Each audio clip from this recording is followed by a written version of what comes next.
El Q1 es totalmente teórico. Dice, recordando aquello que habéis estudiado sobre la corriente eléctrica, calcular la equivalencia de electronvolts, EV, en unidades del sistema internacional. Vale, el electronvolts es una unidad de energía, pero no es la unidad de energía del sistema internacional. Sabéis que la unidad de energía del sistema internacional es el Joule, ¿vale?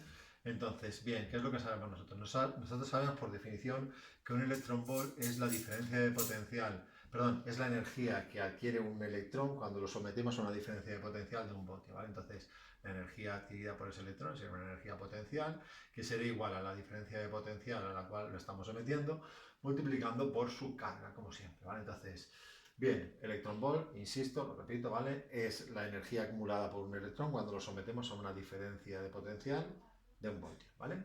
Entonces, esta energía, en mi caso, pues sería un voltio, como dice la definición, y aquí la carga que tendríamos sería la carga de un electrón, que es 1,6 por 10 a la menos 19 coulombs. La pongo en valor absoluto porque no influye el signo, ¿vale?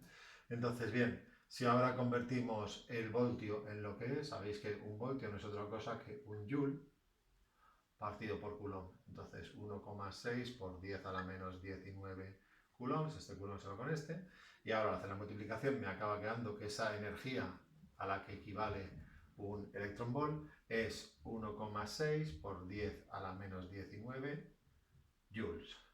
Es fácil de recordar. Un electronvolt es como la carga unitaria, la carga del electrón, pero en joules.